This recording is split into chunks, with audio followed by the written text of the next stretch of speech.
Ako po, yun lang po yung kaalaman ko na experience ko sa pagtatanim ng kalamansi. Kasi po ako hindi basta nagtanim lang, siyempre inaaral ko rin kung paano at kung ano ang sitwasyon ng kalamansi pagka sa mga ganyang sistema.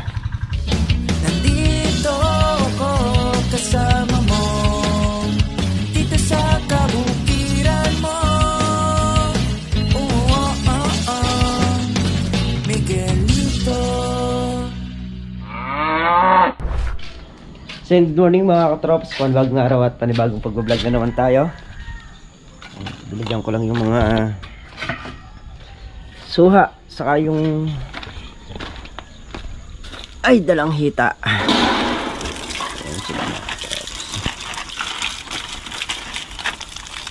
So itatanim natin to doon sa may gilid ng bahay ni Kabady, para nang sa ganun meron siyang halaman din sa kanyang pinabakod, no? At ngayong araw mga katrops, punta muna tayo ng bayan bago tayo lumusong. Gawa nung sasamahan muna natin si Mrs. Katrops dun sa kanyang pagpapashipping. Bali yan, naayos lang ni Mrs. Katrops yung kanyang mga papashipping. Ayan, so sa mga gusto pa pong umorder, ayan, yung mga bedsheet, mga ternos, ayan, marami po tayong stock. At sigurado naman po na hindi po kami mapapahiya. Ayan. Lalo na po sa mga bedsheet na talagang ang gaganda. Tapos makapal yung tela niya. Kaya po sa lahat po ng gustong order, message lang po kayo sa Miguelito #Kabady.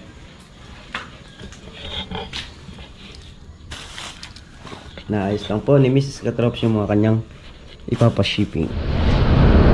So yung mga Katrops, bali papunta na kami ng bahay ni Mrs. Katrops para bumili ng pintura. Bibili tayong pintura, may? Ayun, dadaan na tayo. Pag-iharan natin pumunta sa bayan, bumili ng pintura, lulusong naman tayo sa bukid.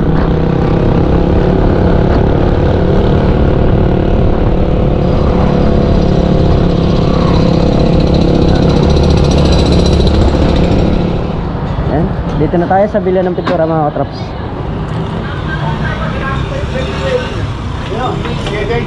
Flat latex, boss? Flat latex.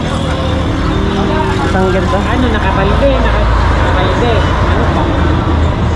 Magkano yung ganito natin? 2-3. 2-3. Saka isang baby roller na ito yung malaki. Itong malaki roller. Oo. Ano po? Saka yung anuhan niya, sausawan niya. Itong 3. Ayan. Saka isang brush na didos po. So ayan mga katrops, bali ito na nga, dito tayo umorder, 2-3 lang dito. Ayan. Ito sa may Santa Rita mga katrops. Okay na yan, sir? Okay na. Opo. Flat latex. Ang first coating natin mga katrops. Ha? Ayan, mga pagpipilian ng kulay. Ayan, si Miss Katrops na bahalang pumili ng kulay na pang finish dun sa bahay. So tayo, magpa-flat wall muna tayo para hindi kumakapit yung skin coat pagka humawa ka sa pader. Ayan mga Katrops, bali maraming salamat po kay Sir Reynaldo Aquino. So bali nag-avail siya sa atin ng mga t-shirt.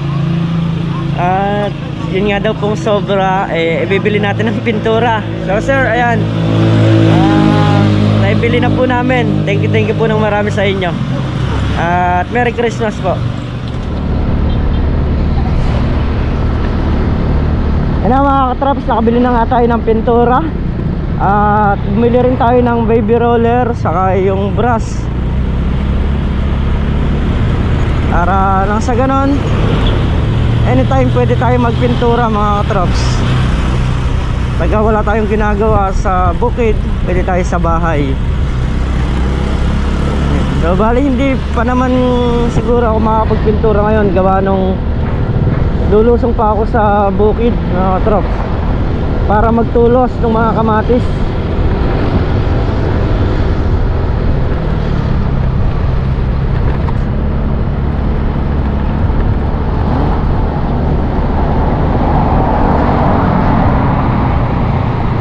So yun mga katrops, yung ating biniling pintura at saka yung mga ano po, yung mga ruler, saka yung mga brush. So, lusong naman po tayo sa bukid ngayon para makatulong tayo sa pagtutulos at isang kaalaman na naman yung ituturo ko about sa kalamansi. Na mga katrops, palusong na tayo.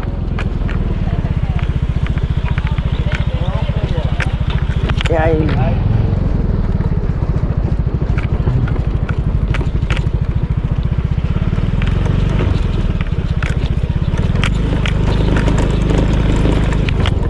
At si Kuya Jeff, si Meltong Vlog, saka si Tol Nariel. Hindi ko alam kung nandito na sila, pero nauna sila sa akin gawa nung bumili pa tayo ng pintura sa bayan. At ayun nga, si Kabady. So wala, hindi ko alam kung dito rin siya gawa nung may pitas sa kabila na. Kaya malamang si Kabady wala rito, tutulong muna rin sa kabila. So tayo naman dito magtutulos at siyempre magluluto tayo ng pagkain.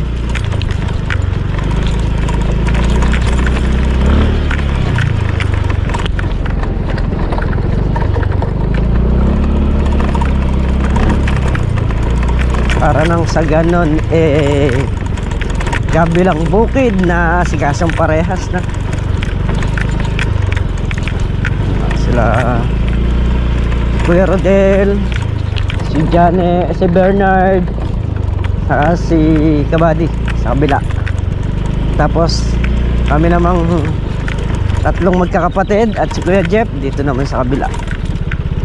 So kung ano yung pwede natin gawin dito, tatrabahuhin natin mga katrops.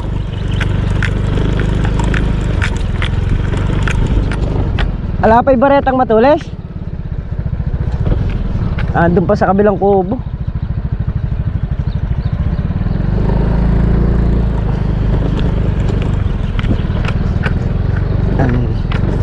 Tol Nariel nagluluto, ayun. Magtutulis tayo ng mga tulos na ano para magamit nila. So ayan mga katrops, maghahakot tayo ng tulos dun sa tinutulusan nila para nandun na lang nakaprepare at saksak na lang sila ng saksak. Mamaya magtutulis tayo. Ayan.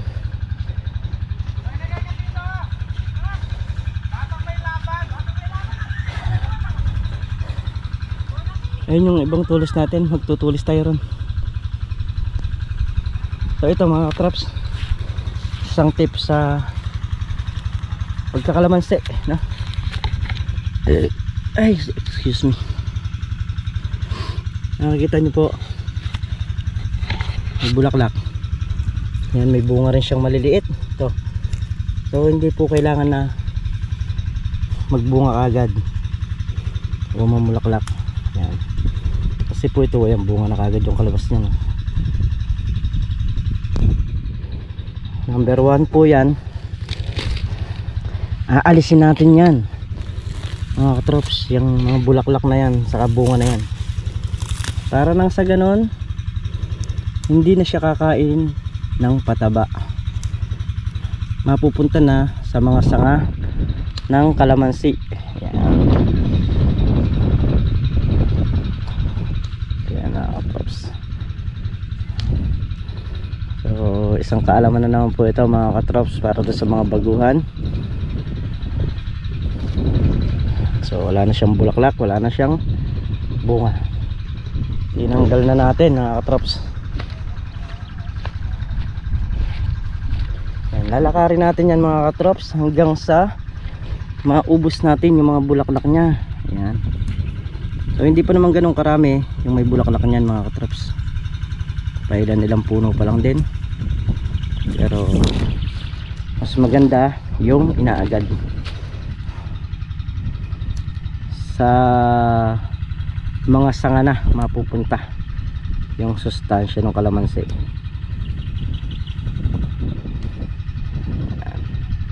Huwag po kayong manghinayang tanggalin mga katrops. Kung tutuusin po ang kalamansi sa loob ng 1 taon at kalahati, aani ka na mga katrops. Kaya lang hindi natin gagawin dito to kasi unang una kawawa po yung magiging puno ng kalamansi. Kaya po paabutin natin siya ng 2 taon bago po natin siya pabungahin. Talagang malabong na puno mga katrops pagka nangyari yun. Kaya tatanggalin po natin yung mga bulaklak, yung mga bunga. Kaya ito yung mga baguhang bulaklak po yan. Tapos ito mga katrops, ang dami niyang bulaklak, ang dami niyang bunga. Alisin natin yan. At meron pa pong lalabas na supling yan, marami pa, hindi lang yung mga nakikita nyo na yan. Yan mga supling na po nya. Ayan. Hindi lang po yan. So ang daming bulaklak po. Pero sa isang banda po mas mainam na matanggal talaga to kasi yun nga pong sabi ko sa inyo, isa pa sa kakain ng pataba ito. Mas malakas pong kumain ng pataba ang bulaklak o bunga ng kalamansi kesa po sa sanga. Kaya mas magandang maalis ito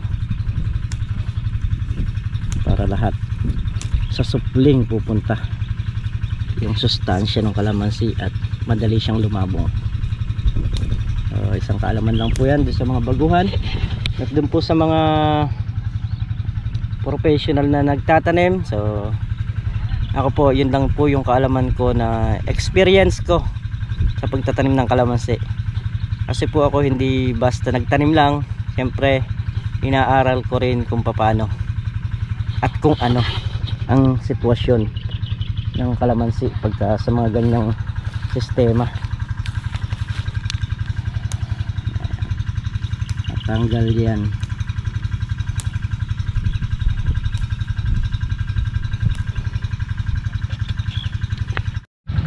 Isa pa, siyempre gusto ko rin yung mga viewers natin kahit pa paano may matutunan, no? Ganitong sistema sa kalamansi para yung isang tao eka nga lumawak yung kaalaman na tayo talagang sa kalamansi tayo mga katrops. Si Kabady, siyempre alam niyo naman sa halaman si Kabady, pero lahat po nung kaya kong itulong, sabi ko nga sa kalamansi, tutulong natin, gagawin natin ang the best para mapabunga at mapaunlad natin itong mga kalamansi. Ayan, punta muna tayo sa may sulok para unahin na natin tulisan yung mga nandito kasi medyo malayo na tayo sa kubo. May mga nakakatulis na ron, mauubos naman lahat halos yung tutulisan natin, kaya magtutulis tayo rito.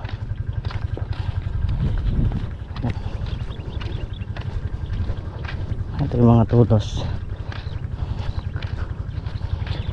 Dito na tayo magtutulis. May dala tayong gulok sa sangkalan.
katrops, magluluto tayo ng pangat na bulig. Ay! Yan, medyo maingay yung makina kasi umaandar sa ano, sa likod. Lagyan ko lang ng kahoy. Ayan, balis ka buddy. Nandun po sa may kabila. Gawa nung pumipitas doon.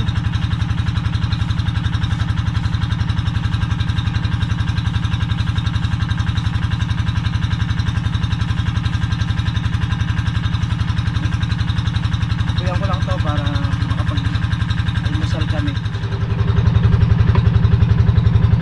Yun, kumukulo na mga katrops. Okay na, tatawagin na lang natin sila para makakain tayo. Ayan. May sinaing na rin mga katrops. Kain muna tayo mga katrops.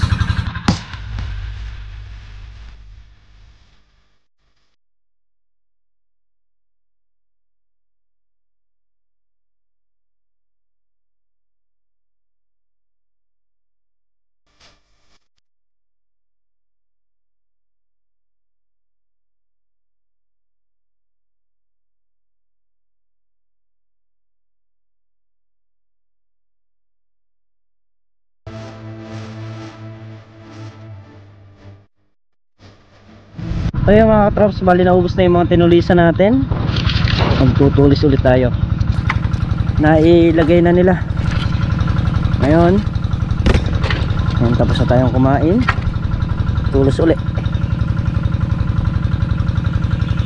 Habang nagbabawon sila doon, nagtutulos tayo rito. Si Tol Nariel naghahakot. So ayun na mga katrops, yung ating natulusan. Ayun, marami-rami na rin yan. Meron pang isang bigkis. Tulusan pa natin yan mga katrops. Ayan, at sila nag-ano na ron, nagsipagtulos na. Ayan, hakot muna tayo mga katrops para meron silang magamit doon. Naubos na yung kanilang mga tulos na nakakalat. Kaya maghahakot muna ako. Salong na yung natulusan. Bali konti na lang yung nandun. Magagayak muna sila sa may palupo. Sa palupo muna. Kasi si Kuya Jeff may lakad ng alas 2 to. Ayan si Meltong Vlog, bali siya yung nagtutulis. Pinalitan natin magsaksak ng mga tulos. Konti na lang yung tulosin na kamatis. So yun mga katrops, may bisita tayo. Andito sila Ma'am Chilaksing. Ayan, naparaan sila rito. Naparaan sila rito sa Lucky Farm. Saan muna natin.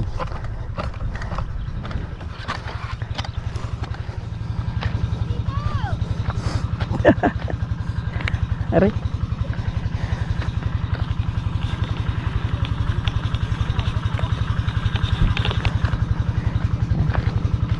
Ang papasigaw pa si Ma'am Chilaksing.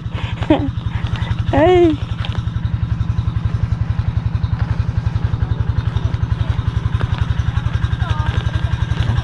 Tulos muna tayo. Ay, magtutulos muna.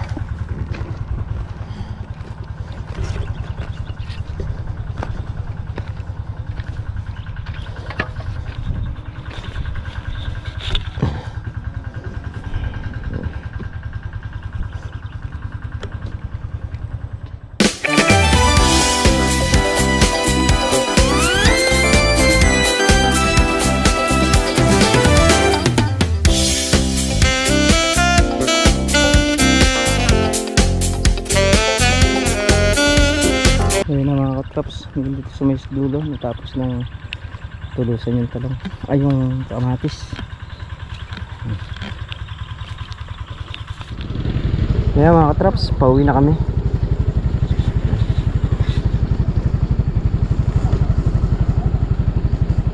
Let's go.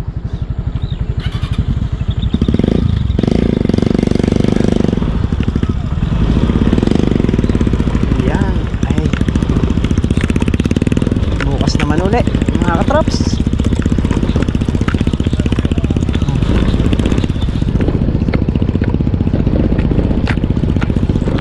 So yun mga katrops, dito na nga kami sa bahay at hanggang dito na lamang po muna yung ating vlog. At muli po maraming salamat po sa inyong lahat sa walang sawang suporta nyo, sa pagmamahal nyo sa channel namin. Ayan, ingat po kayo palagi, sana po kayo naroroon. Bye bye po.